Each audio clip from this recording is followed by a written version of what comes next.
Good evening, everyone, and welcome to tonight's meeting of Council on Tuesday, 16th of September. To start the official proceedings, I would like to acknowledge that we are meeting on Jara country, of which the members and elders of the Jara community and their forebears have been custodians for many centuries and have performed age-old ceremonies of celebration, initiation, and renewal. We acknowledge their living culture and their unique role in the life of this region. Council meetings are audio and video recorded and are made available to the public via electronic media, including YouTube. We have all councillors present tonight, as well as the CEO and directors. We have no apologies or leaves of absence. Item 3 is declarations of interest and conflicts of interest. Councillors? No? Fantastic. Item 4, confirmation of minutes, and 4.1, meeting of council, 19th of August 2025. Is someone happy to move a motion? Councillor Driscoll. Yes, thank you, Mayor. I'd like to move that the minutes of the meeting of the Mount Alexander Shire Council held on the 19th of August 2025 be confirmed, noting the amendment to attachment 9.3.4.1 Schedule 5 Instrument of Delegation Council to CEO to read as follows. 2. The delegation, 2.1, comes into force immediately. The common seal of council is affixed to this instrument of delegation or when signed by the Chief Executive Officer and Mayor. Thank you, Councillor Driscoll. Do I have a seconder? I'll second, Mayor. Fantastic. Is there any opposition? All in favour? I'll put the motion. All in favour? That's all of us. Motion is carried. Thank you.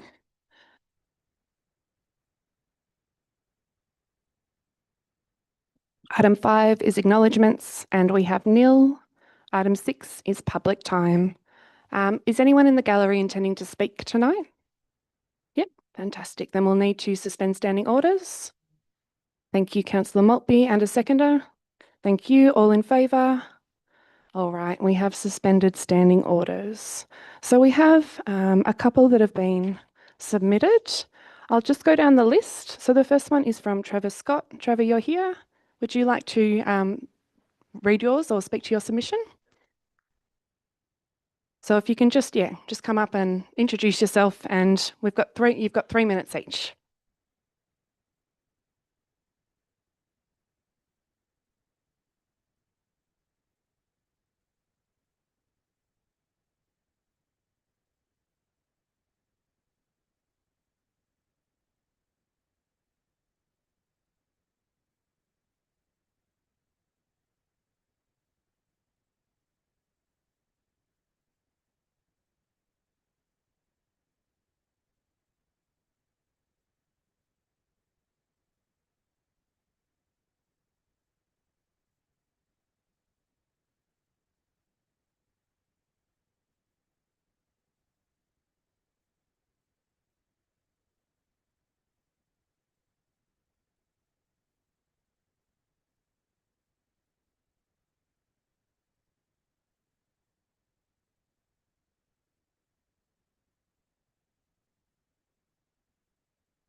Had not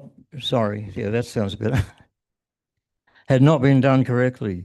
We formed a group and took the developer, the council and the National Parks and Wildlife Service to court.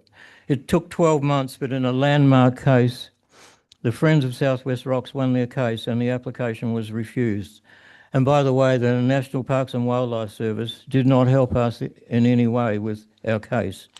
In this shire, we have many historical buildings and we have a heritage advisor because we care about them. We also have, surrounding our town, a beautiful natural environment that is habitat to myriads of wild creatures, but unfortunately we don't seem to have the same care from council for them. In the case of this application, the land in question has already been completely cleared, but it seems that many people, like myself, didn't see it coming, didn't realise that the block was going to be completely denuded of vegetation. So in the future, fellow architect Beatrix, who's here tonight as well to talk about something else, we would like to see the development in this shire done in a better way. So that's why I have asked these questions, or we have asked these questions. And the first question is there an environment impact statement, or sometimes called an environmental effects statement for the planning application? If so, has this EIS or EES been made public? Question 3, were tests for threatened species carried out by professional ecologists prior to the clearing taking place? And the fourth question, was notice given of the intention to clear vegetation from the site? If so, where and when and how was the notification done? Those are my questions about this development. Thank you, Mr. Scott. I'm going to Director Anir for a response. Thank you. Thank you, Mayor.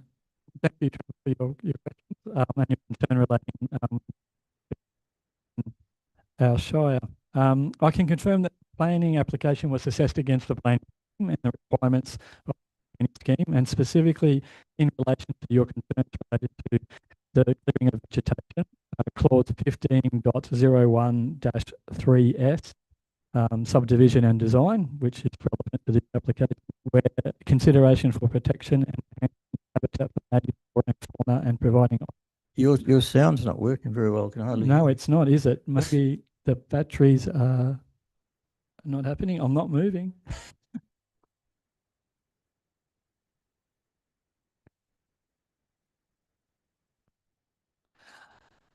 The application was assessed against the planning scheme in relation to two specific clauses, one related to subdivision design, which requires a consideration of protecting and enhancing habitat for native flora and fauna and providing opportunities for people and experience nature in urban areas. And secondly, clause 52.17, native vegetation and removal of native vegetation. That assessment was informed by a native vegetation impact assessment, which was provided by the applicant, which included also consideration of flora and fauna impact on the proposed works. The application was referred to 6 external authorities, of which are determining authorities, and they all provided their conditional consent or consent to the application, including the Department of Environment, Energy and Climate Action, which specifically assessed the potential impact on their vegetation removal. The application was allowed to remove vegetation based on the requirements of the planning scheme, and the applicant has decided to do so at this point in time. Any publicly available information is accessible by Council's website, and particularly the current and past planning applications, which has all of the documentation that's publicly available for that application. And if you need, I can give you that link separately to this meeting. The application was also advertised publicly in line with the requirements. A notification was given to surrounding neighbours of the property, and a notification of the planning application was made on the site. The application received one objection, which was considered within the overall assessment for the issuing of the planning application, which was made in line with the requirements of the planning scheme. That's what happened with the application. Thank you. Can I respond to that? No, so it's not a debate, not a forum for a debate. You get to, I've just got a question. you can follow it up with Director Anir afterwards. I can follow up now? No. Oh, okay. I didn't hear anything about threatened species. All right, next on my list, and I know they're not able to be here tonight, it's Bron and Terry Willis on behalf of Harcourt Valley Landcare. Councillor Maddock, would you read their submission, please? Yeah, happy to, Mayor. Thank you. Harcourt Valley Landcare was pleased to work with Council for 4 years during the Plan Harcourt process, resulting in better environmental protections in the planning scheme amendment, informed by a biodiversity audit. We've always been aware, however, that a document alone will not be enough to protect Harcourt's biodiversity. Development is now imminent, and the recent vegetation clearing in Mackenzie Hill, reported by Castlemaine's Mail August front page story, reminds us that we have reminds us what we have to lose. We note a subsequent Mail story reported the clearing was lawful, but we, regardless, hope for better environmental protections in Harcourt. Our questions: 1, what can and will Mount Alexander Shire do to ensure the least amount of biodiversity loss during Harcourt's development? 2, what monitoring systems have or will council put in place to measure the impact of development on native species, and how will these be reported to the community? 3, how is council ensuring development applies the principles of environmental sustainable design, ESD, to improve quality of life in a way that maintains the ecological processes of which life depends, as defined by the Australian National Standards for ESD? Council participated in the Environmental Sustainability Development's Target Planning Policy Amendment project in 2022, which sought to introduce planning policy that elevates sustainability requirements for new buildings and encourages a move towards net zero carbon development. Harcourt Valley Landcare referred to green modules of development, such as the Conservation Subdivisions, CSD, during the 2023 Plan Harcourt consultation process. CSDs maintain a significant portion of a development site in common open spaces by minimising individual lot sizes while maintaining the overall density of development specified by a local master plan or zoning ordinance. For example, the paddock in Castlemaine. We note mentions of ESD on page 32 and 33 in Plan Harcourt and page 53 in Shine Harcourt Leanganuk 2019. I think that's the end of Is that it. missing something? I believe that concludes the question. Great. All right. Director Anea, over to you. Oh my God. Thank you, Mayor. Thank you, Bron and Terry, for your questions. Council appreciates the support from Harcourt Valley Landcare that was provided during the process for the planning scheme amendment that supports the commercial and residential development in Harcourt and also incorporated environmental sustainable design and biodiversity outcomes. Specifically, a number of areas were identified as having environmental significance and vegetation protection requirements, which have been mapped through the inclusion of overlays as part of the planning scheme amendment, which helps to protect those particular identified biodiversity and important vegetation requirements within the area. Council assesses all applications against the planning scheme and requires specific reports on issues as relevant to the specific land, which varies depending on the land itself. This includes assessing applications against environmental sustainable design requirements as incorporated into the planning scheme. Applications are also referred to authorities such as the Department of Energy, Environment and Climate Action for their determination as required in line with the planning scheme. Council's Planning Enforcement Officer is responsible for investigating concerns related to breaches of a planning permit conditions. This is often undertaken with officers from the Department of Energy, Environment and Climate Action to ensure consistency and reinforcing the requirements for the protection of native vegetation and biodiversity as relevant. If issues are identified, enforcement is undertaken to bring the applicant into compliance in the first instance, and if this is not possible, further action is taken in line with the authority of Council and the Department of Environment, Energy and Climate Action. Council is also working to build capacity of our own officers, our staff, in the Built Environment Sustainability Scorecard, which is an assessment tool that assists builders and developers to show how a proposed development demonstrates sustainable design at the planning permit stage. This is a process that is in its early stages and something that we look forward to embedding in future years. Council is also developing a biodiversity study over the next 12 months, and the community will be invited to input into this during the development, and we encourage Bron and Terry, who have shown interest in that, to do so at the right time. Thank you. Thank you, Director Anea. My next question is from, and apologies if I get your last name wrong, Beatrix Orphaline. So if you'd like to come up, no worries. You've got 3 minutes. Okay, I will now. The other day, a few people living in my neighborhood, we had a social gathering. And immediately soon after, the conversation always ends up in the traffic on that Pyrenees highway. And people who live along that corridor, they have accidents, near accidents, and they're worried about their school kids crossing the road. And so we decided as a group we would get together and write a letter to the traffic authorities. And also I said I would present that today here because the people want a 60-kilometer zone, or even some suggest a 50 from the off-road to Malden. So with that, I'm living near Diamond Gully Road. Even it's 40, people fly over. They drive 60, 80.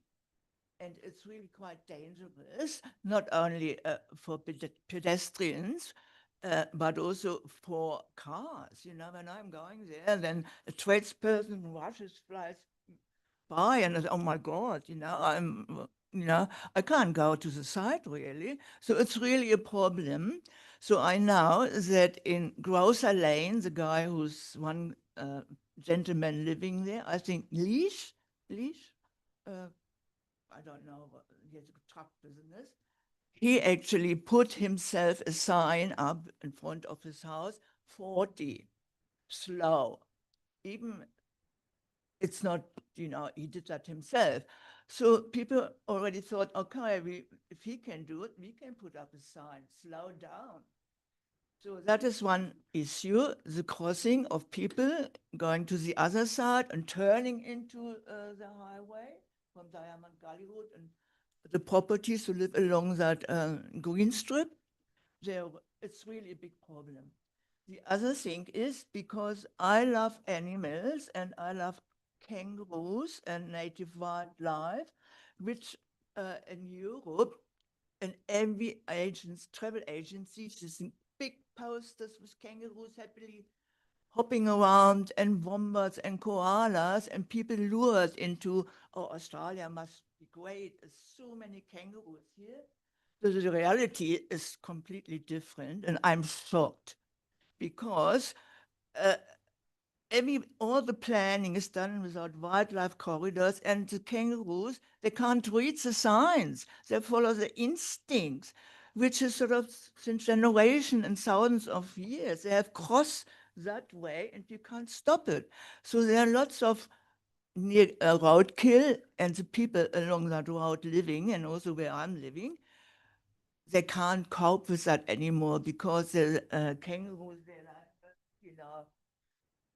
the jaws popping down and babies sticking out. Beatrix, I'm going to ask you to wrap up, so I'm Yeah. sorry. But one little sentence, and I thought if temporary there could be speed bumps. You can buy that at Bunnings to force people to slow down because, all the traffic license, it's expensive and long term, but something needs to happen now, otherwise there are accidents. Okay, that's Thank all. you. Director Anea, you again. Yep.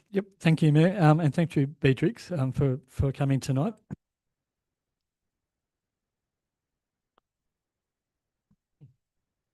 Sure, happy to do so. I can confirm that Council is near the finalisation of the design for some improvements to the road network, including Diamond Gully Road and Island Street within the vicinity that you were speaking about. We are completing flora and fauna impacts to understand the threatened species in the area to ensure that we do not create problems through the construction of the roads, which will include a widening of Diamond Gully Road and a sealing of Island Street, along with some improvement to the intersection of Island Street and Pyrenees Highway. these issues will support the concern that you have raised today about the traffic flow and the concerns of entering the Pyrenees Highway as we go forward. These are nearing completion in our design, and we are talking to the Department of Transport and Planning to seek their approval for these works to be able to be implemented. I can confirm that the speed limit on Diamond Gully Road is 50 kilometres per hour. There are some caution signs to show caution for that road, which note a 40 kilometre an hour. It's not an official speed limit. It's a advisory speed limit. Vehicles and buses are allowed to travel at 50 kilometres an hour on Diamond Gully Road. Just to clarify that for you and your residents at this point in time. You have raised tonight a concern about the speed limit on the Pyrenees Highway, and I assume that's from the starting point of the 80 kilometres an hour point. We can raise that with the Department of Transport and Planning, who is the organisation responsible to consider any change for that speed limit change from 60 to 80 on your behalf. We can do that for you. We will undertake some traffic monitoring of the area to understand what speed the vehicles are travelling at along Diamond Gully Road. And with that information, we will also talk to the Victoria Police for them to do some action if needed to monitor the adherence to the speed limit as we go forward. So there are plans in place to improve the area, which will address the concerns you have raised. They are nearing finalisation for design, and then we will plan to construct. So within the next few years, we will hopefully see some change within the area. Thank you.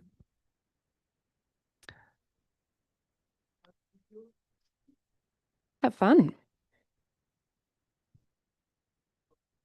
I thought, just for your information too, Beatrix, I've been speaking to a couple of residents in Mackenzie Hill, I think probably on the other side of the road, who have a petition going regarding that speed reduction. So it might be worth, seeing what's already out there, because I think there's other people working on this as well.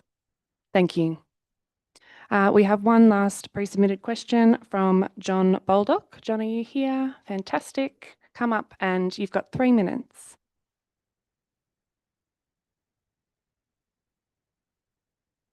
Thank you. My question is really a simple one. It's what are council's plans in relation to the roundabout and splitter islands at Harcourt?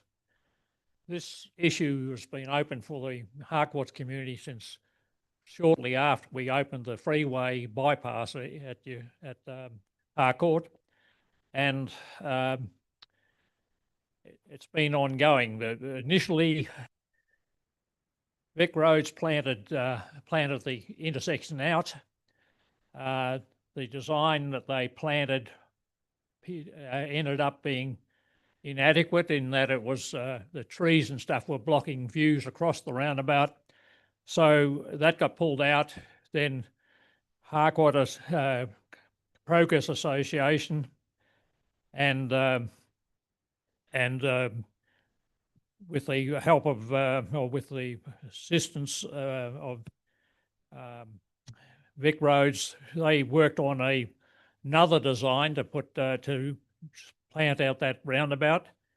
That, as we know, has failed miserably, and we consistently have problems of having sight distance across the roundabout at that location with grass getting too high, particularly if people are travelling around in, say, a sports car or a motorbike.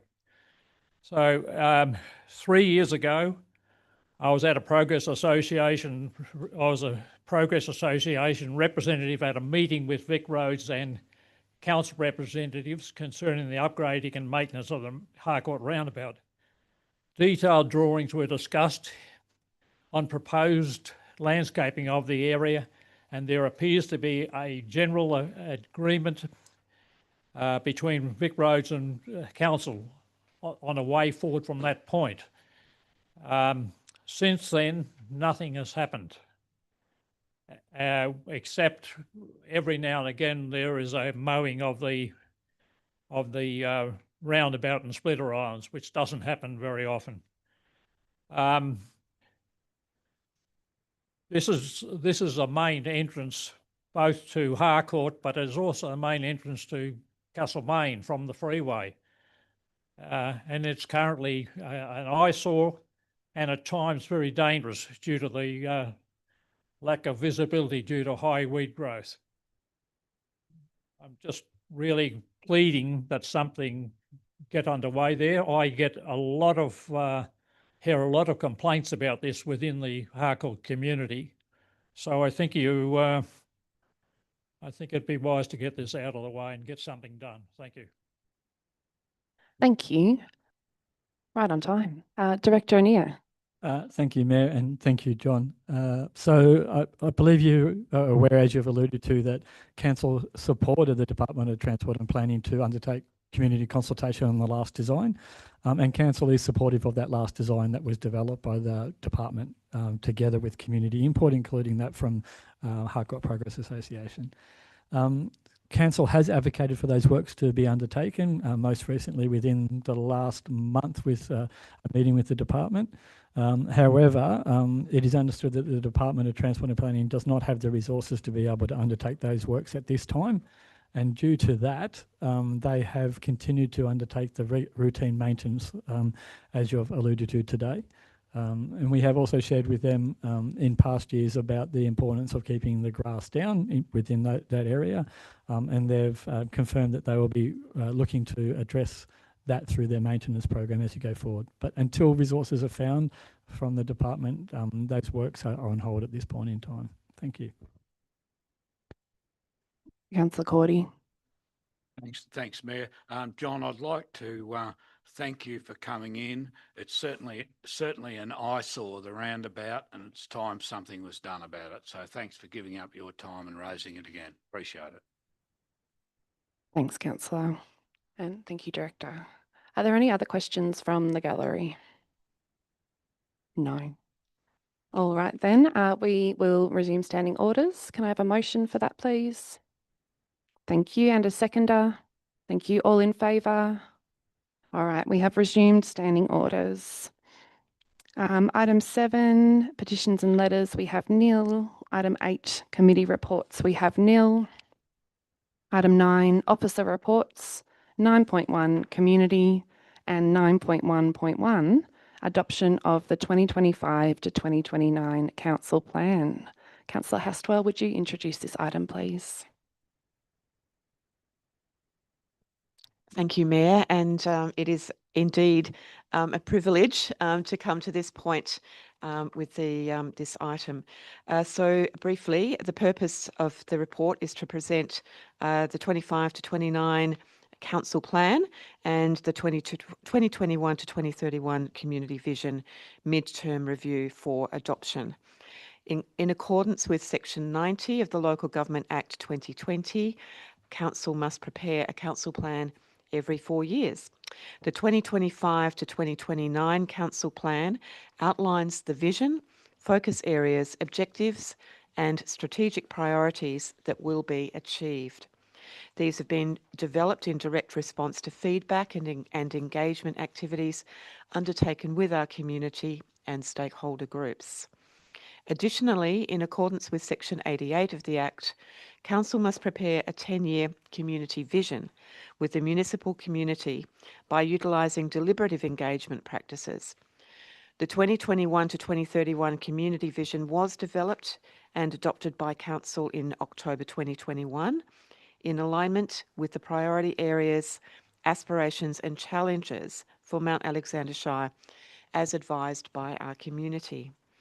As part of the development of the 2025 to 2029 Council Plan, a mid-term review of Council's 2021 to 2031 Community Vision was undertaken to verify the effectiveness and to ascertain whether there was a need for any changes. As per requirements under the Act, the 2025 to 2029 Council Plan and 2021 to 2031 Community Vision Mid-Term Update must be adopted on or before 31st of October 2025. So I would like to move that Council adopts the 2025 to 2029 Council Plan, and secondly, adopts the amended 2021 to 2031 Community Vision in response to the outcomes of the midterm review.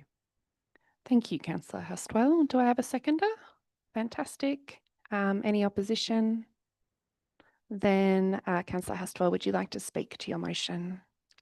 Thanks, Mayor. Okay, so I'd just like to open by reminding us all that local government delivers a very wide range of services in line with the Local Government Act. While roads, rates and rubbish are critical to our role, local government is also much more than this. We work closely with our communities to find out what is most important to them and also how we can support local communities to deliver on their priorities. Engaging with our communities is core to ensuring we are in touch with the diversity of needs and aspirations, listening and responding not only to larger, well-organised groups within our community, but also to those who are less engaged, those whose voices may not ordinarily be heard. I believe that in developing this council plan for 2025 to 2029, we have effectively reached out and sat down to listen to many in our community whose voices matter, but perhaps are less often heard. From men's sheds to school students to families, farmers, local businesses, from sporting groups to artists, those who have family responsibilities and those who suffer from loneliness or disadvantage. These are all crucial to understanding what our community needs, as well as what community members, groups and businesses want to contribute to sustainable, welcoming, inclusive places to live, work and thrive.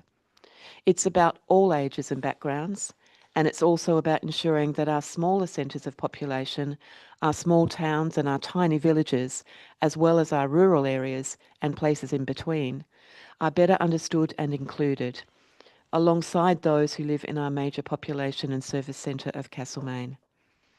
I want to thank all of those in our various towns and communities across the Shire, more than 1,000 people who responded to surveys, pop-up consultations, and who invited us into their meetings. The results of what you have told us have been key to the development of this plan, which has 4 focus areas. Actually 5. It did have 4 and then it became 5. Communities, natural environments, infrastructure, well-being, economies and organisation. I'd also like to thank our staff from across the organisation, but in particular led by Director Lisa Knight and her team, as well as the support of all of our directors and staff from across all of our directorates, and our communications and engagement team, which as usual have done a fabulous job of creating a very attractive document, which will soon be hitting the streets. I also wanted to note that the review of the community vision, there were a couple of changes. Essentially, the community vision was shown to be still effective and true to where people thought we should be focusing. A couple of changes, including though the inclusion of the Taungurung people as traditional owners, in addition to Dja Dja Wurrung, and a slight change of wording to it's communities, plural rather than community. Back to the council plans. As a first term councillor, it's also been a privilege to work closely with my fellow councillors as we have considered, it's true to say, every single action in this plan. As a diverse group of councillors coming from different geographical communities within the Shire and with varied backgrounds and experiences, we have at times had intense debates about the best ways to respond to what we've heard from people across the Shire. I believe we've struck a good balance across the 4 focus areas and the 5th of organisation. And I'm excited about being part of a council which takes these directions forward to the best of our ability. I know that my fellow councillors, or at least some of my fellow councillors, I'm sure will want to speak to the plan as well in a moment, but I just thought I'd briefly highlight a few areas. So in terms of communities, vibrant townships reflecting local spirit and aspirations, we recognise and value the unique character and makeup of our different townships. We will collaborate with them to develop and deliver local area community plans, and we will enable community groups to lead and sustain local initiatives that matter to them. Natural environments. We will strengthen our focus on protecting local biodiversity and will seek to understand and embed the cultural insights of the traditional owners, the Dja Dja Wurrung and Taungurung peoples, while also partnering with community groups who bring their energy, commitment and knowledge to recognise, rejuvenate and build climate resilience of the Shire's local flora and fauna. Infrastructure. We know that some of our towns and communities are negatively impacted by the nature and level of heavy traffic and speeding. In fact, we were reminded of this tonight in question time with a focus on the issues in Mackenzie Hill. Council has limited authority in relation to many of the underlying issues that contribute to these problems. But in addition to continuing to advocate for ways to address this, as we referred to earlier tonight in relation to Mackenzie Hill, we'll also explore the development of an integrated transport strategy.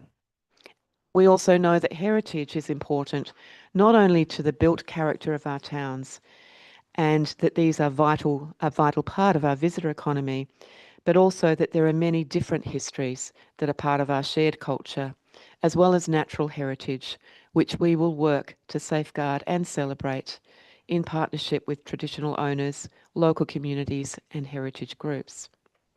So to conclude, and before I share the space with my fellow councillors, it's not just what we do, but it's how we do it that matters. And this is where our fifth focus area of organisation comes in.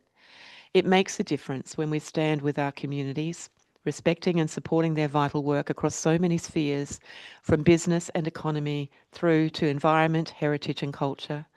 We also commit in this plan to being a responsive and transparent council, providing genuine, inclusive and accessible community engagement and communications. We invite you, our community, to hold us to account for our promises, and I look forward to the next stage of developing and communicating our action plan for the first year of delivering on the promise that this document, here it is again, star of the show, that this document represents. Thank you, Mayor. Thank you, Councillor Hastwell. Councillor Walker, would you like to speak now or later? I'll speak briefly. Thank No you, Mayor. worries. I won't speak for long. And thank you, Councillor Hastwell, for your very erudite comments. I perhaps come from put a slightly different, more personalised perspective on it as a new councillor, and half the council elected were new, and the first thing we faced was coming up with this council plan. And I think at the end of it, a few of us said maybe it would have been nice if we'd done it in the second year, but it was necessary in the first. As Councillor Hastwell said, we spent a lot of time discussing it, talking about it, debating it. There was massive community input. I certainly thank the Healthy Communities Directorate for all the work they did in getting community input. We considered that. It's not a perfect document. Every time I look at it, I think, oh, we could tweak this word or we could change that. But I do consider it very much catches the ethos and the desire, the future for what both community and the elected councillors consider. It's much a higher level document. It has influenced and will continue to influence our budgeting. And from this now we go into action planning around annual action plans. So it's a living document. And I think it's a pretty good document. I'm certainly happy to second the motion. Thank you. Thank you, Councillor Walker. Does any other councillor wish to speak? Councillor Hayden. Thanks, Mayor. And thank you, Councillor Hastwell. for your very eloquent introduction of this exciting publication. There's not a lot to add after what you have expressed, Councillor Haswell. I completely agree with all the points you make. Just to reiterate our tremendous thanks to Director Knight and her team in Healthy Communities, but also to Director Landy and Director Anir, and the whole executive team and coordinators, managers, officers beneath them as well. It's really been a Herculean task, and one that I really enjoyed the process of. I know it was a lot of hard work, but I feel like we worked very well together as a team. And although it was quite a daunting exercise to undertake, having just found ourselves new on council, looking back now, I can see the virtues and the benefits of embarking on such a big, on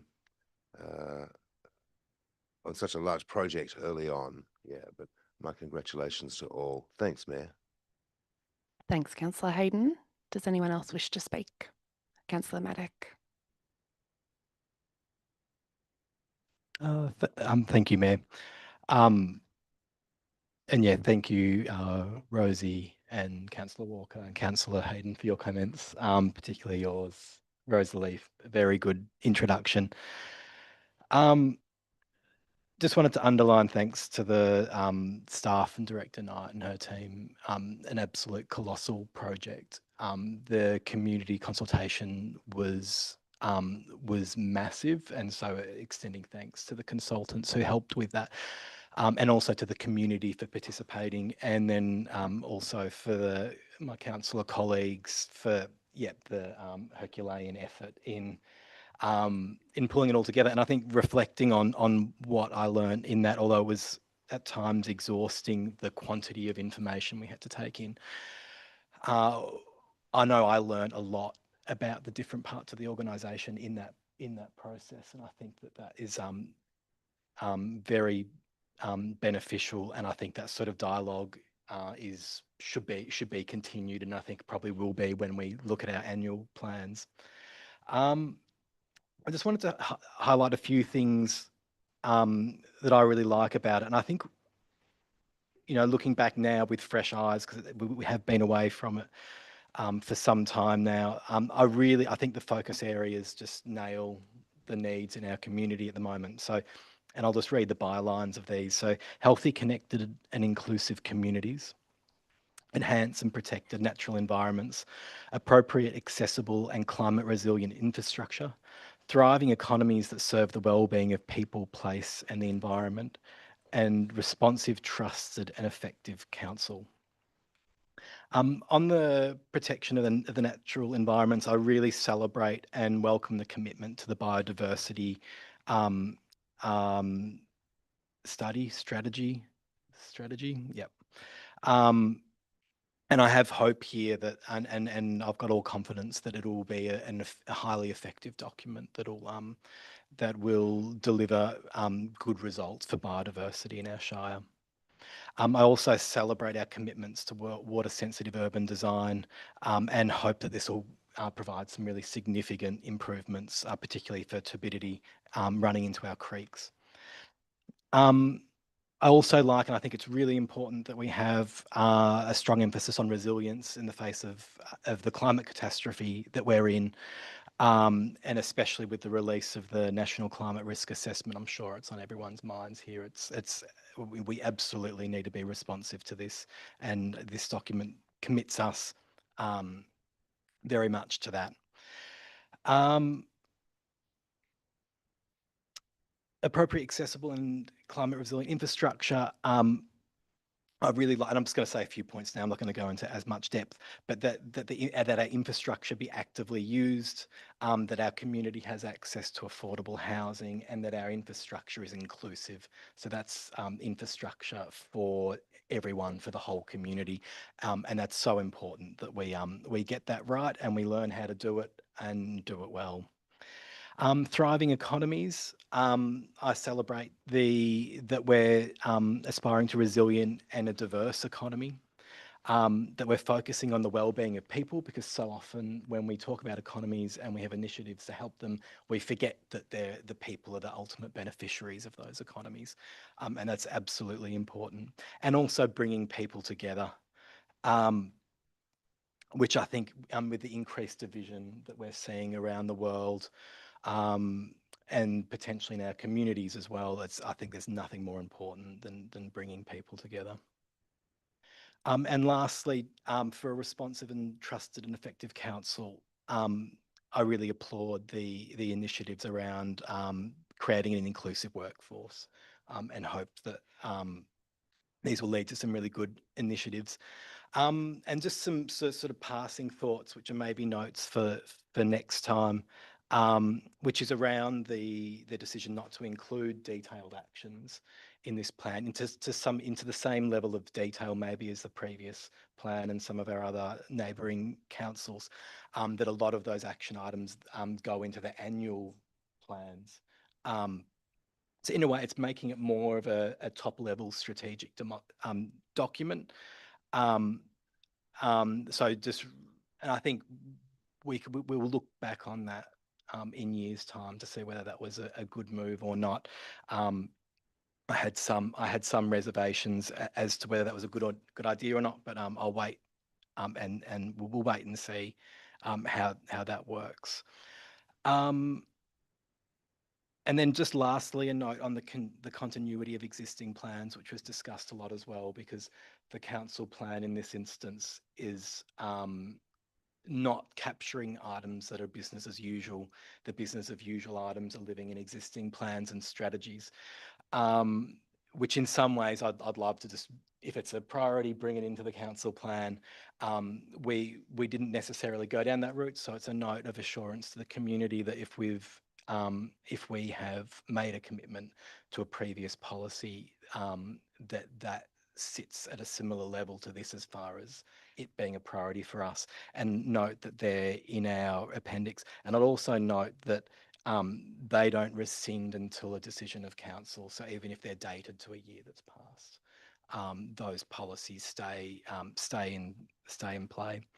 But yeah, just lastly, thanks to executive, to councillor colleagues. It's been a very big process. I think we have a good plan and I'm happy to support it. Thank you, Mayor. Thanks, Councillor Maddock. Does anyone else wish to speak? Councillor Driscoll. Thanks, Mayor. It's a shame everybody doesn't think like me. Would have made the process a lot easier, but I guess that's democracy. I want to thank the councillors for getting through this. As many of the councillors have said, it took a lot of time and there's a lot of heated debate, but we got through it and we're still mostly talking, which is fantastic. So that's great. I want to thank Director Knight and her staff. It was phenomenal to do this. It was really, really tough, and they put it together very well and within time, which is fantastic. And also want to thank the Shire residents. We had 1,100 people actually put their hand up and and say something. We had 200 meetings face to face, 800 residents across the towns. We had listening posts. I held a couple of listening posts, other councillors did. And some of the top priorities that came about from speaking to those people was affordable housing, environment and climate action, health and wellbeing, infrastructure and social connection. And I think with all the argy-bargy that we had within councils, within us to get this document, I think it's a great job, and I want to thank councillors and the staff in particular, because we got through it. So thanks very much. Thank you, Councillor